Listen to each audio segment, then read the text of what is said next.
hello to Arizona. There's an incredibly important election coming up in your state on Tuesday, July 21st. And I'm asking you to go out and vote for Jay Feely, a friend of mine and a great athlete, to represent Arizona's 1st Congressional District. Jay is a true American first conservative and a natural-born leader. He was elected team captain on 3 different NFL teams. That's pretty good.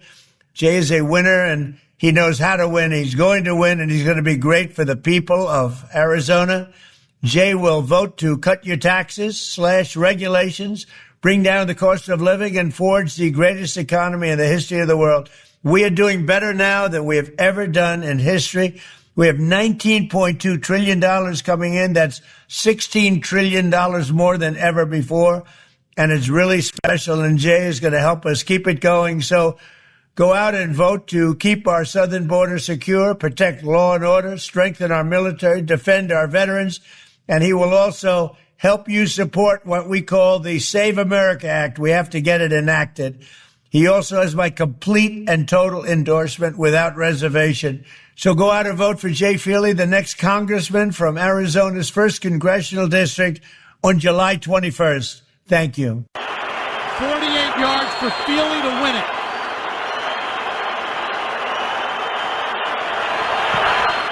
Kick on its way, and it is good! His amazing NFL career, which he started before that at Michigan. I believe he was good buddies with Tom Brady. But now he's doing his most important work. He will be that congressman in the great state of Arizona. Trump loves him. Sid loves him. Here he is, Jay Feely. Jay, good morning, buddy. How are you? Good morning, Sid. That is the greatest intro of all time. Like, I don't think it gets any better than that. I know. It really is. You get Trump, you really can't beat that. And then a game-winning field goal, which you had many to beat. I think you beat the Bears. I forget exactly. It was Dallas. You beat Dallas with Arizona. That's right. Yeah, what a career. You really did. Well, I got to tell you, I was a little humbled because I got on with your producer when he called me, and he said, hey, Jay, I'm a big fan. Like, I watched you growing up as a kid. And I was like, well, thanks a lot. That makes me feel really, really old. I know. And they throw that word legend around with me. Like they go, radio legend. I've seen it in newspapers and in interviews. And I go, all that means is I'm old. Like, never, right? Exactly. You never hear a young guy being called a legend, right? That means you're old, basically. Now, yeah, going back to your days at Michigan, you were friendly with Tom Brady, right? Tom and I were there for 4 years together. Yeah. And in the summers, we roomed together at times. And it was just, he was awesome. I mean, back then he was just Tommy, there was no Tom Brady, he was just, for a while, he was our 6th string quarterback, and then he was the backup, and he actually held for me at Michigan, so for a while, his most important job was being my holder, not being the quarterback. Right. Because I think Drew Henson was actually the quarterback at the time, right? Big Drew. Yeah. Brian Greasy started from him, and he and Drew kind of split time, when they were there. And Tom would play the first quarter, Drew would play the second quarter, and then Lloyd Carr, who was our coach, would make the change at halftime to whoever he wanted. But, you could see some of the elements of what was going to make Tom great, and the biggest thing that you could see was his leadership ability. And that's what made him special at New England is one, he was going to work harder than everybody else. But 2, he had the humility to be able to allow, even when he won Super Bowls, to allow Bill Belichick to be so hard and tough on him. Like Bill was brutal to him in those locker rooms, and when they were in the team meeting rooms, but it set the tone for everybody else. If he's going to talk like that to Tom Brady and hold him accountable, what's he going to do to me? True. And, and that set the tone for everyone else. Yeah, you mentioned Brian Greasy, and of course he won a championship at Michigan, but Greasy was the quarterback for the Broncos September 10th. 2001, when they beat the hell out of my New York Giants. Kerry Collins, he had gone to the Super Bowl the year before, got blown out by Baltimore, but the NFL rewarded my Giants with the opening game, Monday Night Football. And Jim Bossel, my late friend, the great coach, he used to tell me this story. I play it here every year, that when the Giants pulled in from Denver, when Brian Greasy beat them the night before at Newark Airport, that is, they were taxiing towards their gate, the plane that would eventually crash in Shanksville, Pennsylvania, was making their way towards the runway. How eerie is that, Jay Feely? Yeah, that was my rookie year. And, obviously I'll never forget that. Never forget where I was standing when we found out, when when we saw what happened. And then they canceled the games that week, and then we went out and played the next week. I was wearing an Adidas shoe, and you think about the 3 white stripes of Adidas, right? And I painted them red, white, and blue for that next game. We were actually, ironically, out here in Arizona playing that next game. I was playing for the Falcons, and I painted my shoe for that game. We played that game. I never did it again. I have it in my office. When I do interviews and you see me in the background, that shoe is still sitting up there in my office. It was the only game I wore it. Wow. I painted it red, white, and blue, and it's just special to me. Just like you always say, like never forget. You're talking about the Tunnel for Towers. Yep. And I love that organization. I do a lot of their events. And we can't ever forget what happened. Well, we forgot, so though. Unfortunate. Well, we did. We what forgot. Happened in New York, you forgot it. Exactly right. You're implementing and advocating for exactly the opposite things. The things that they were fighting for. Those people that destroyed 9/11, and now you have socialists in office there in New York that are advocating for those very things, for the destruction of the American empire. You just nailed it, Jay. We did forget.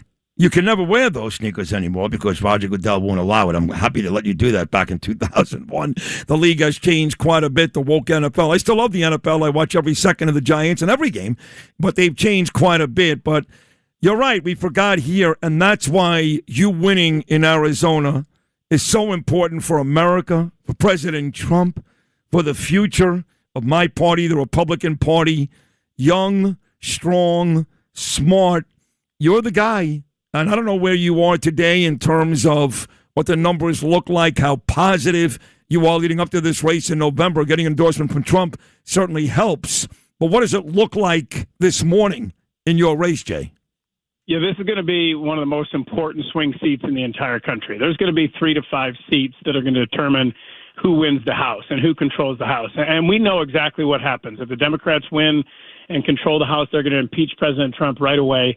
The 4 people that are running in the primary for the Democrats in my race have literally said that that's exactly what they're going to do. The first thing they want to do is impeach President Trump because they don't want him to be able to accomplish anything that he was doing and that he's been able to succeed in doing this first year and a half or so in his term. And they're going to try to make sure that he's not able to do that going forward, and they want to impeach him. And, for me, this seat is so important. It's a Republican seat.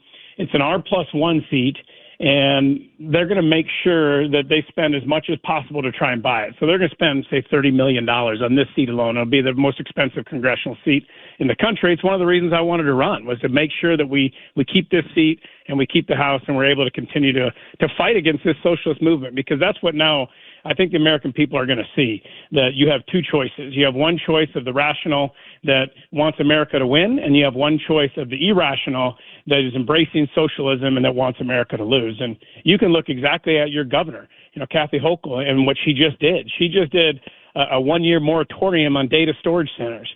And even Chuck Schumer there in New York in the last year has talked about how important it is that we win the AI race against China, because either China wins or we win. And whoever wins that AI race is going to control the world's economy for the next generation, going to control the world's security for the next generation. And by doing what your governor just did, and if we do that across the country, and we continue to resist and push back and have moratoriums on data storage centers, that is where the compute ability is. That's what runs all of your AI, all of our phones, all of the internet searches, all the TikTok the kids like to use.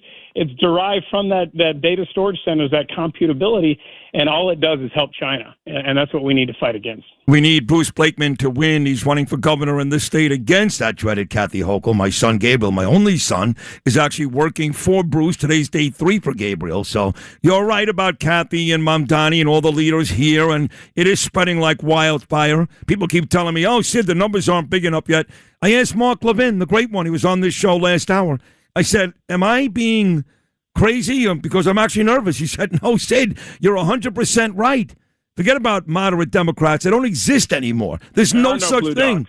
There are no, right, that's over. So, like, for example, President Trump said, Jay Feely, this guy is looking to push the Save America Act. He said that. What normal person, all these Democrats, you couldn't go to Chicago a couple of years ago, Jay, and walk into their convention to see that decrepit cadaver Joe Biden without a piece of ID. Chuck Schumer can't go to the library in New York City without showing ID. You can't go anywhere without showing ID, but they don't want the Save America Act. Can you explain that to me?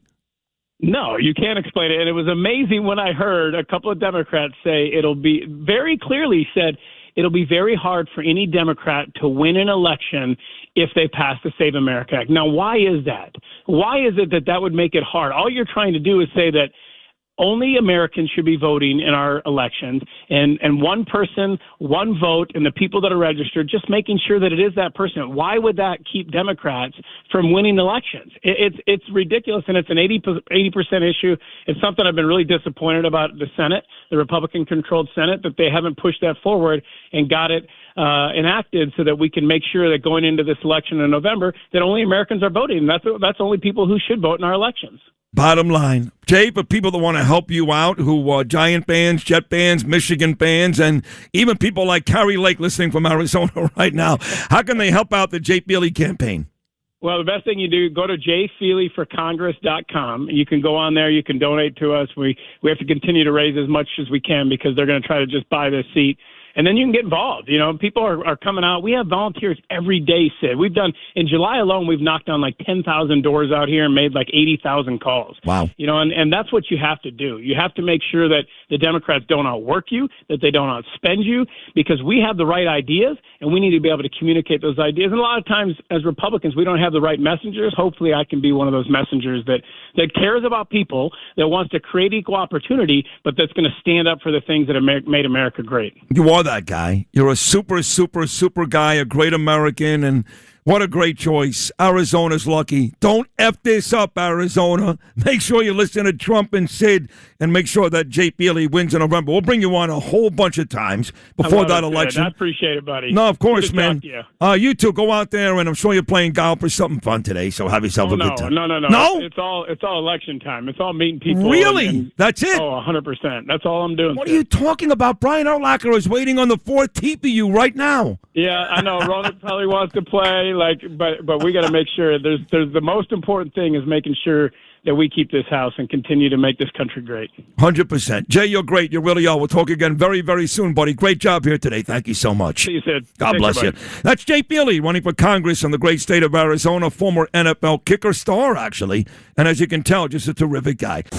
Thanks for listening to Sid and Friends in the Morning. You can hear Sid and Friends in the Morning weekday mornings at 6. If you like the podcast, share it with your friends and listen anytime at WABCRadio.com and download the WABC Radio app. Hit that subscribe button on all major podcast platforms. Plus, follow WABC on social on Instagram, TikTok, Facebook, and X. See you next time for a new episode so you never have to wonder. What the heck is going on here?